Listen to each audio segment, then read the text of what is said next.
Wasserman Schultz joins us live from the Iowa State Fair, and she, of course, is now running the DNC.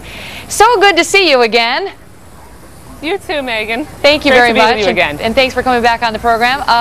All right, so we watched this unfold yesterday live, and I was talking to my guests about whether this is one of those moments that can help define a candidate or a campaign for better or for worse. And I'm sure a lot of GOPers think it was for better. You say it was for worse. Tell us why. Well, it's just one in a series of gaffes made by Mitt Romney. One that he made a few weeks ago, where he's actually joked around that he doesn't have a job. Yesterday, he declared that corporations are people. I mean, it just shows how shockingly out of touch this whole pack of Republican candidates for president are. And the icing on the cake was last night when all 9 of them raised their hand and pledged allegiance and adherence to the Tea Party stricture, that even when asked if they would support 10-to-1 cuts to revenue, they still rigidly stuck to the Tea Party line that under no circumstances do we ask the most fortunate Americans to pay their fair share, even though an overwhelming majority of Americans, Megan, support balance when it comes to getting a handle on turning our economy around and reducing our deficit. It's really troubling. They justified that. I think it was Ron Paul tried to justify that by saying, look, it's not a revenue problem. Maybe it was Santorum. In any event, one of them said it's not a revenue problem we have in this country. It's a spending problem, and that's why they don't want to tap. Okay, but let me just stick with Romney with you for 1 second, because here's how it went down. Sure. The person said to him, they wanted to talk to him about cutting entitlements, and he said, look, hold on a second. Let me get it right. He says one way that we can get more money in, or basically, is we can raise taxes on people. Now that's something he disagrees with. And somebody yelled out, corporations, like raise the taxes on corporations, not people. And Romney responded by saying, corporations are people.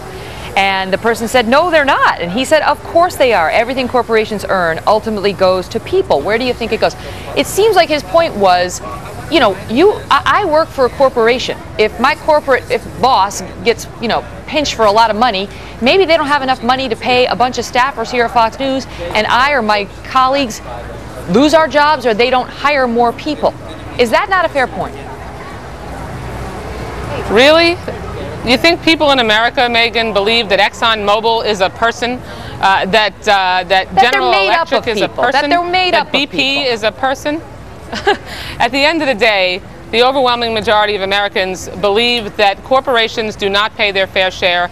And you know why? Because they don't. And it's absolutely unbelievable that Mitt Romney would suggest, and the other 8 of them in the pack of candidates last night all said, even in 10-to-1 cuts to revenue, still they would not support trying to make sure that we, in order to get a handle on our deficit long term, that we have a balanced plan. And that's what's really troubling. That's why I'm here in Iowa right now, because it's important that Americans, Iowans and Americans all over the country, understand the difference between Barack Obama and his focus on bringing the country together, supporting the middle class and working families, and the rigid adherence to supporting corporate America and the wealthiest and fortunate few that all of the Republican candidates raised their right hand and pledged to last night. And that's an important distinction. And this election for the next 15 months is going to be about the choice, the stark contrast that Americans have. What about, and that's why I'm here, and I'm looking forward to talking about it. And I'm going to ask you in a minute if you're going to have one of those deep fried butter sticks, because we got to talk about that if so. But let me ask you this, because this debate has been emerging. They say that about 50% of Americans pay no income tax at all. No income tax at all. So the other 50% of Americans who do pay the income tax are scratching their heads in part, saying, we don't want more tax. More taxes don't appear to be the answer unless everybody pays a little bit more tax, unless everybody's got some skin in the game. Is that a fair point? We've got to make sure that everybody has skin in the game and that everybody pays their fair share. We're at the lowest tax rates since the 1950s. I mean, so to say that we're in a situation where corporate America and the most fortunate Americans are overtaxed or overburdened, when you have many, many, many wealthy people who pay in a lower tax bracket than people who are far less wealthy and who are middle class. Who pay nothing? That's an unacceptable imbalance. What about the 50% who pay no income tax? What we need to make sure happens is that we establish some balance. Democrats under President Obama's leadership are for that balance. Republicans have consistently made clear but you're not they are not for balance. You're a straight shooter. What's the answer to my question? They just shouldn't pay any? No, my answer to your question is that we need to make sure that there's balance when it comes to taxpayers. There isn't balance right now, and that super committee that we just passed as part of the debt ceiling deal needs to all commit to coming together and being willing to support balance in terms of cuts and revenue. Are they going to do it? Democrats are for that. Coming together? Well, I certainly know that the Democrats have been at the table to compromise and do that.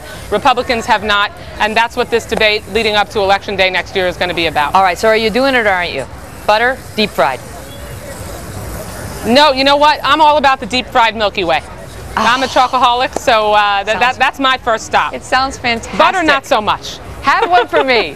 All right, thank you. It's a pleasure seeing you again. I'm so excited to be here. All the best. Thanks, Debbie Megan, Westman Schultz, too. everybody.